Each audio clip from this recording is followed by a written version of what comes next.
we write out the full 2020, not just 20. But anyways, welcome to Proof of Work. Today is a fabulous day. It is our first Proof of Work of the year. I am Annalise from bitsandtokens.com. I'm Maria Salando from Bitcoin Center Miami. And before we get on the news, I just wanted to wish you all a happy Proof of Keys Day. On this day, 11 years ago, Satoshi mined the first Genesis block, and the Bitcoin blockchain began. Yes. I would also like to take this opportunity to invite you to come to Miami Blockchain Week that is happening this month, starting January 13th, with Crypto Mondays hosted here at the Blockchain Center, and includes many events, including the North America Bitcoin Conference and the Bitcoin Hackathon. Don't forget about Washington Elite. That's gonna be fun. Oh yeah, there's so many events happening. Social, non-social. Non-social. It's gonna be an exhausting week for sure, but a really fun one. For a full list of the action-packed week for Miami Blockchain Week, go to the website event.blockchaincenter.com. All right, for price update, Bitcoin finally broke down below 7K this week, but it rallied back up to 7.3 as the concern over Iran increased. Yes, so before we get into the news, I just want to do a recap right quick because technology has advanced since the beginning of time. And we want to go back to the Yahoo days in order to honor our history. So story number one, we're going to talk about the fundamentals. Fundamental strong as hash rate hits a new all-time high. Oh, I heard about that actually. Yeah. So Bitcoin started the year off with an all-time high. The new time high is 119 exahashes per second, or can also be interpreted as 119 with 18 zeros right after it. If you guys are into mining by any chance, there is actually a mining disrupt conference here in Miami. Just want to shout that out real quick. It's going to be in July. It's going to be July 22nd to the 23rd this year, 2020. So it's mining disrupt. Go to miningdisrupt.com. We're going to be there, so you can come catch us there. Anyways, back to the news. So this surge in hash rate breaks the previous all-time high and set for a few months ago in October, meaning that Bitcoin's network is now stronger than ever. No surprise there. The hash rate is now 7 times higher than it was during Bitcoin's all-time high at 20K in 2017. And this surge in the rate has been reflected already in the Bitcoin network. So you can see that it's been up 6.57 in the past 2 weeks. Past 2 weeks? That's actually not that long for it to, because if it broke a few months ago and it's been up in the past 2 weeks. It corrects in that long. Yeah, it takes time. It's Yeah. true. Anyways, so the pickup confirms that the miner capitulation is over and recovery in mining open has begun. 2019 was a record year in terms of Bitcoin transactions, sending transactions, and volume determined in USD. No surprise there, guys. The community is growing. So, with fundamentals stronger than ever, Bitcoin is set to have an incredible 2020, and the happening now only 4 months away. Isn't that exciting? Countdown time. Yeah, so I think it's like T minus 4 months and like, I think 6 days, 6 or 7 days. No, it was 7 days yesterday, so it should be 6 days today. So I'll be in San are you guys Francisco for excited? that, but you can celebrate it from anywhere in the world. Yeah, no, I'll be excited. All right, so story number 2, Maria, take it away. Story number 2, former Barclays exec to launch UK's first regulated crypto bank in 2020. Barclays. All right, so Mark Hepperson, who was the head of technology for Barclays Group over a decade, that's a long time, is planning to a Q1 2020 launch for his latest digital banking virtue, Ziglu? I think that's a catchy name. Ziglu. Yeah, I really think so. All right. I like it. So claiming himself as a next step in the challenger banking concept, bankers are trying to step up their game, so I'm not surprised by this at all. All digital account will allow multiple currencies, both fiat and digital, to be held in the same account. That's actually kind of revolutionary. It's not really though. Germany tried to do this last year, Did but they? were not able to be fully successful. They were successful with it, but if this is successful, Well, the foreign currencies will be available to be bought and sell at interbank rates, and the cryptocurrency purchases and sales will be available based on a mixture of best price given multiple exchanges. This will be the first bank that the UK has regulated to be a crypto bank. Yeah, I figured because I hadn't heard one in the UK. I've heard ones outside of the UK, outside of the Union. But I mean, theoretically, if we think about it, if this actually does go through, that's gonna help add credit. I mean, I get it. You know, people don't necessarily want to deal with banks when it comes to crypto. However, for the sake of mass adoption, this will further add credibility. Like people were actually excited for Facebook Libra because everyone has Facebook. They might not know about crypto, but they're like, ooh, I have Facebook. Ooh, Facebook's doing crypto. I want to get into crypto. If your bank's doing crypto, it's a bank. Like all your money is, you know, currently going through the banking system. So it's not a bad approach, but it is an interesting one.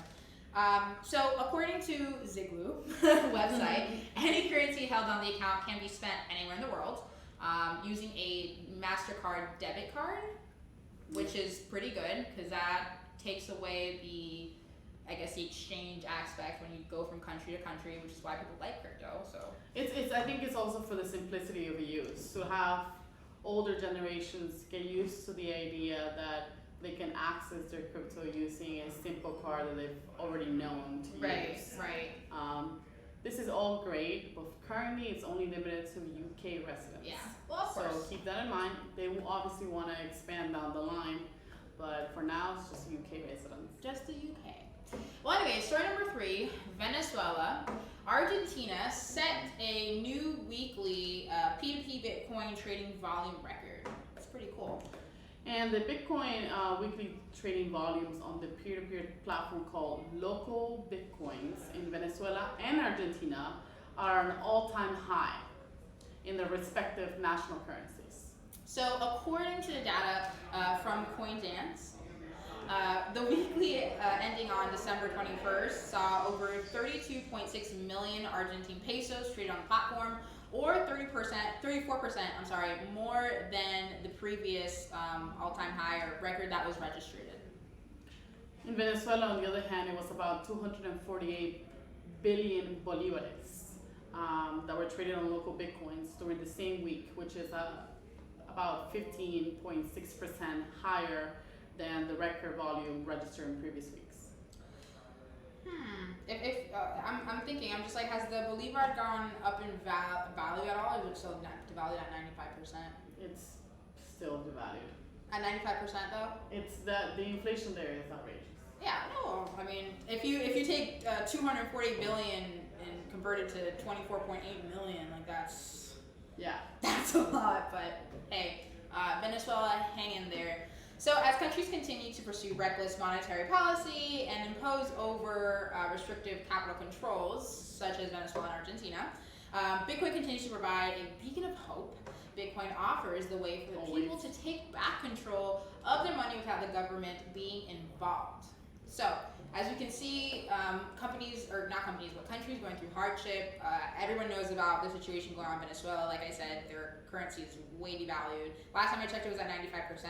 I don't know if it's still there. It might be there. Maybe it went up. Who knows? But Argentina is another place where the government is very controlling of the money. My neighbor, she's from Argentina, and she told me that one time she went to the bank and I think she deposited something equivalent to like 2,000 USD, and she went to go take it out. And usually when you deposit your money, it's available pretty much instantly. They wouldn't give her any of the money she had deposited until like days later.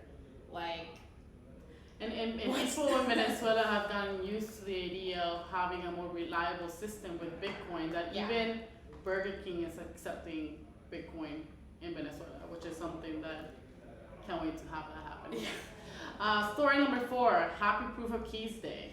Happy Proof of Keys Day, guys. If you guys don't know what Proof of Keys Day is yet, one is a celebration for, I guess, Bitcoin's birthday, the first time that Bitcoin, the Genesis block was mined. Thus, the Bitcoin ledger was started. Also, Proof of Keys Day gives the opportunities for us to make sure that exchanges have the monetary value that they say they have.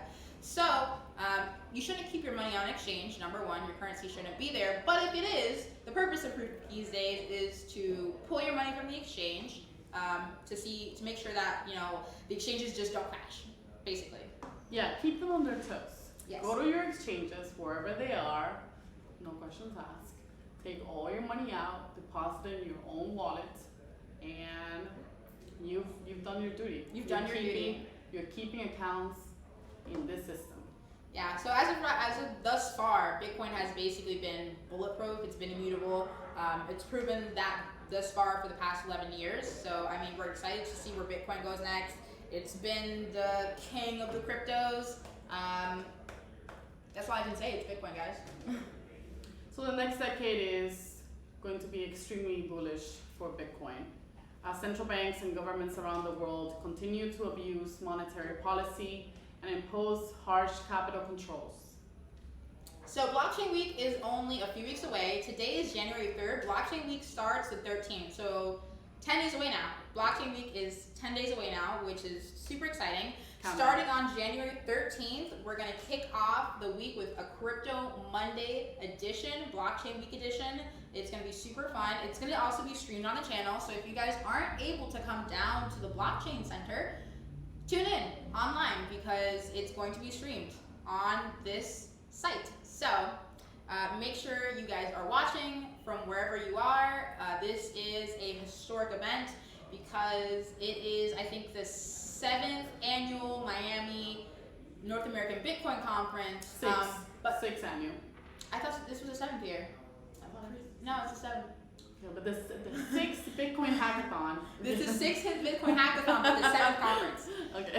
But this is the first year the Blockchain Center is involved because they opened up last year in the summer. So this is super exciting. This is the first year for the Blockchain Center and the Bitcoin Center Miami to be involved in Miami Blockchain Week. So it's going to be so much fun, guys. Make sure to tune in for all the live streams. There's going to be the hackathon that's going to be streamed. We're also going to be streaming out of the Bitcoin Mansion. There's going to be some parties that we'll be throwing.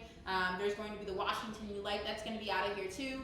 Again, make sure to go to event.blockchaincenter.com for more information and a whole itinerary of the Blockchain Week events. And follow us on social media so you can keep watch of our stories and our posts related to this Blockchain Week.